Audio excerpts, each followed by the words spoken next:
জায়গাটায় আমি যাচ্ছি তার নাম আমাকে বলা হয়েছে শুধুমাত্র লোকেশন এক্স। এটা আসলে একটা নেটিভ আমেরিকান রিজার্ভেশনের ভেতরকার জায়গা, বাইরের লোকের প্রবেশ নিষেধ। আমি শর্ত সাপেক্ষে এখানে যাচ্ছি, তাই জায়গাটার নাম আমি বলতে পারবো না। গাড়ির সফর আমার এখানেই শেষ, তাই লেগে পড়ি। এখান থেকে গাইড আমাকে রাস্তার বাইরে নিয়ে যাচ্ছে।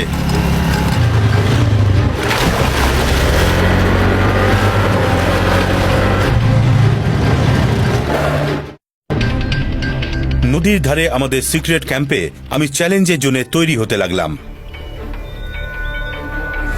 মাস্কিদের ধরা প্রচন্ড কঠিন। অ্যাংলারদের মধ্যে একটা কথা আছে যে এটাকে ধরতে 10,000 বার ছিপ ফেলতে হয়। কেউ কেউ সারাটা জীবন কাটিয়ে দিয়েছে শুধুমাত্র একটা রাক্ষুসে মাছ ধরতে।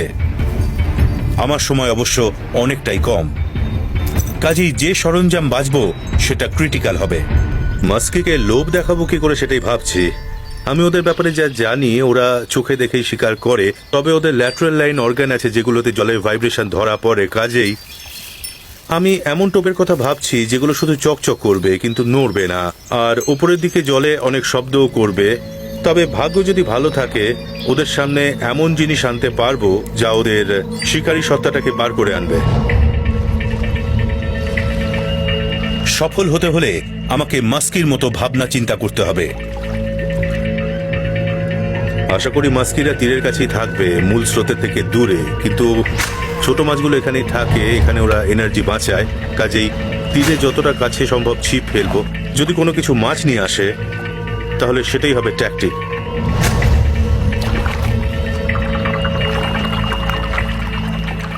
বেশিরভাগ মাছই এরকম টোপের আওয়াজে ভয় পেয়ে পালাবে, কিন্তু মাস্কিরা সাহসী শিকারী যারা জলে কোনো ডিস্টারবেন্স হলে দেখতে আসবে।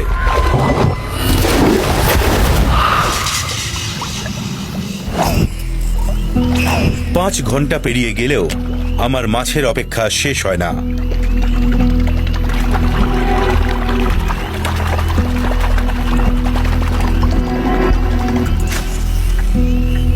এটা দিনের একদম পারফেক্ট সময় শিকারীদের বেরোনোর জন্য, কিন্তু আমি সুতোয় কিছুই টের পাইনি। তবে প্রত্যেকবার টোপ ফেলার সময় আমি একটা জিনিস টের পেয়েছি, যে টোপটা কাঁপছে, আর আমি নিশ্চিত যে নিচে মাছেরাও সেটা অবশ্যই টের পেয়েছে।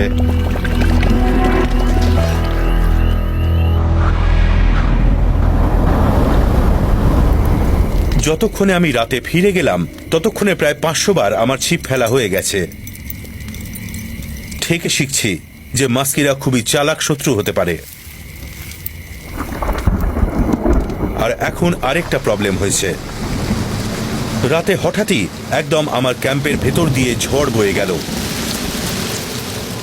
আর সকালে আমার সবথেকে বড় ভয়টাই সত্যি হলো। এখানে নদীর পাড় একেবারে বাদামি মাটির তৈরি, আর সেটা ধুয়ে গিয়ে এখন নদীর কাদার স্যুপ হয়ে গেছে। জল বেড়ে গেছে আর এখনো বেড়েই চলেছে, আর ভিজিবিলিটি 2 ফুট থেকে কমে 2 ইঞ্চি হয়ে গেছে। আর শিকারীরা মূলত যে দৃষ্টি ব্যবহার করে তার জন্যে এটা ভালো কথা নয়।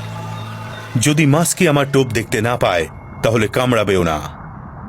এটা সত্যিই একটা প্রচন্ড ফ্রাস্ট্রেটিং সিচুয়েশন, কারণ এখানে আমার সুযোগও লিমিটেড আর সময়ও লিমিটেড, আর আমি 3-3টে দিন পেয়েছিলাম। আর ব্যাপারটা হলো এই জল পরিষ্কার হতেও মোটামুটি ওরকমই সময় লাগবে। মানে সত্যি আমার কাছে সব গুটিয়ে চলে গিয়ে অন্য কোথাও খোঁজ করা ছাড়া আর কোনো অল্টারনেটিভ নেই। বড় মাস্কি সংখ্যায় খুবই কম, আর ওরা এক জায়গায় না থেকে অনেকটাই দূরে দূরে থাকে, যেটা আমার তদন্তের পক্ষে একটা আঘাত। কিন্তু আমার গাইড বলছে আমি আরেকটা জায়গায় চেষ্টা করতে পারি। রোওয়ান লেক যতটাই গভীর ততটাই রিমোট। হয়তো এখানেই আমি আমার মনস্টারকে পাবো, আর তার সঙ্গে সেই সূত্রটা যেটা আমি খুঁজছি। আর এটা হলো ওইসব আনএক্সপ্লেইনড সাইটিং খুঁজে বার করার একটা উপায়।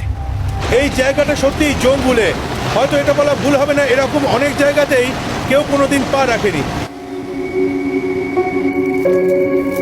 এখানে ঝড়ের কোনো ছাপ নেই। লেকের ক্রিস্টাল ক্লিয়ার জল মাস্কি শিকারের পক্ষে আদর্শ মনে হচ্ছে। সুন্দর স্বচ্ছ জল, টোপটা আমি পরিষ্কার দেখতে পাচ্ছি, তবে